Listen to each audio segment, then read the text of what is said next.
Hey guys, it's your girl Jackie, and we are back with another video. We are back for day 26. Day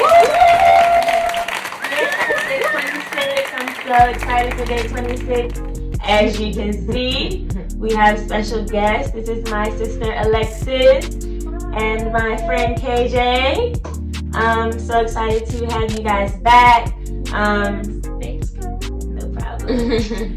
So we're going to be talking about, of course, it's day 26. So we're in chapter 26 of Proverbs.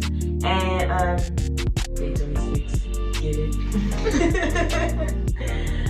yeah, I guess we're just going to jump into the reading. So Let's be honest, y'all. Chapter 26 was a little difficult. We had to talk about it for a little bit before we actually got together what we were going to say. It didn't just roll off like some of the other chapters did. It was a little bit of a struggle to actually grasp some of what they were talking about, but let's see what we can do. You want to start? I was gonna say I really took a lot from chapter 26. You know, day 26 is having this overall message. For me, predominantly reads about foolishness, but there speaks to laziness as well.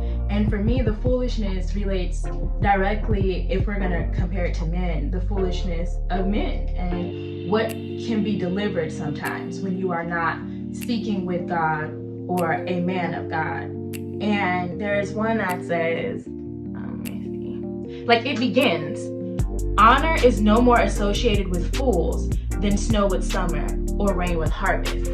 So if you say you're this honorable person and you live this honorable life and you have all this to value, and when you are seeking a man, hopefully you're seeking a husband, and you are seeking someone to honor, and if you are not seeking the appropriate man or not seeking him with God, then oftentimes you're going to end up with a fool.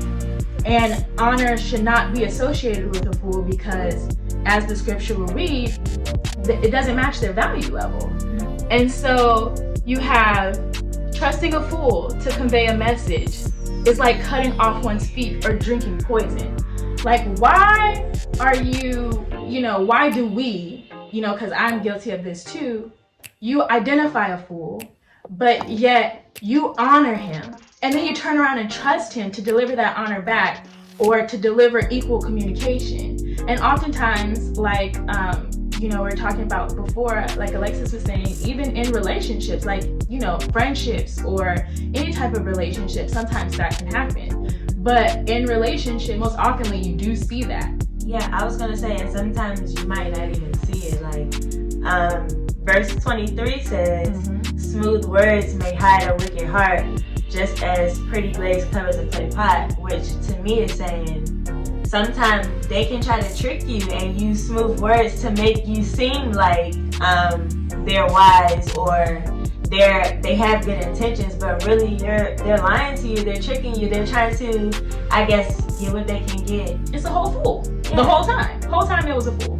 And then you didn't even know, and then you look like a fool because now you're in this situation that you didn't even want to be in. That's what I was gonna say. Nia spoke specifically to the men, but I want to speak to the women too, because when you entertain or you indulge in that of a fool, you become the fool yourself.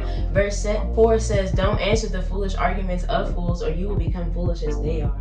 And that's not gender specific, that's to anybody. Like, you're not supposed to go back and forth with somebody on what you believe or what God spoke to you, because what God said to them could be something completely different. What they got going on or whatever is inside their mind, it's not your job or it's not your responsibility to be going back and forth with that. That's on them. So that's 100%. You got to be accountable for yourself too.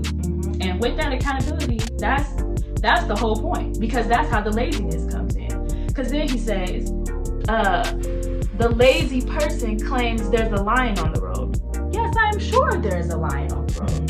That is the excuses that often we tend to make. Like Alexis was saying, if you entertain this and allow this, once you become aware, sometimes you're not aware. And when you do become aware and you entertain it, you too can turn into a fool. So your job is to not be lazy. Do the hard route. Do what Jackie's doing.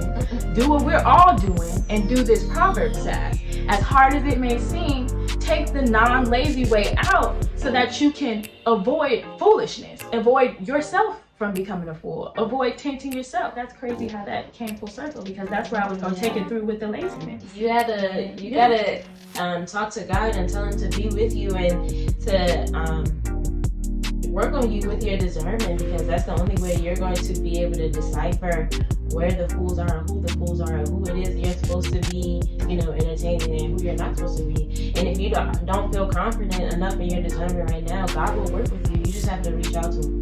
You just have to let him know, like, okay, God, I'm trying to do some things differently because I want a different result. So let's see you work with me. Like, let's see what we can do.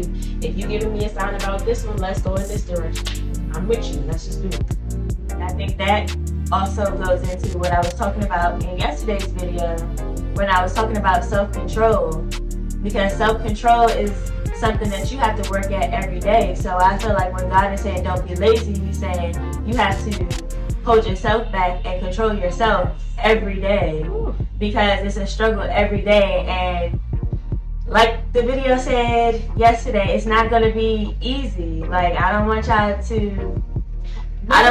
think that it's easy, like it's just a step and that's all.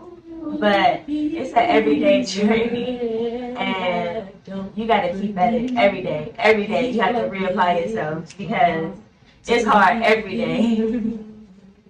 But it's going to get better. It's going to get better. It will. It will. It's gonna be especially. Hey, sorry, y'all. I got a song for everything. You know, I got something. No, but especially it will get better. Especially if you, like Alexis said, it's important to speak to God so that you can hear God and He can give you that guidance and discernment, because they are going to come to you. We all know they're going to come to you covered in lies, as 23 was giving us, or just a facade or something that's not a whole truth. So altogether, I mean, that's looking like the Holy Trinity. We was looking for the Holy Trinity, Jackie, and I think that we found it earlier in the season. She make sure we remember to not only remember to speak, but we remember to listen as well. A lot of times the voice of God is trying to talk to us. He's trying to show us things. He's trying to give us signs. Sometimes it feels like he's trying to beat it into us, and we are just completely not paying attention. Just like, yeah, God, I hear you, but like, that's yeah, that laziness over here. Make sure you take some time to listen as well. Go in your war room, your prayer room, meditate, listen to your gospel music or your motivational music. Listen to the Bible they got it on tape. Read, talk, be encouraged, write, do what you need to do. Get that laziness about you. This is hard work. He's saying encourage. Listen. Okay. And hearing and being able to hear, because some of y'all can't hear, because you ain't doing the work. So we gotta make sure we doing the work. It's hard work, but it's worth it. It's worth it. All right, guys. Well, I think that's going to wrap up day 26. Yay! We are almost there, baby. Yes, we are almost finished with this class. 5 more days. Yes, 5 more days, guys. Yes, thank you guys so much for coming on. So thanks for having us again. No, seriously. No problem. Yes, thank you guys so much for coming on. We really enjoyed you, and hopefully we'll see you guys again. Yes, ma'am. Yes. All right, and that's going to wrap up day 26. See you guys later. Bye. Love you guys. Peace.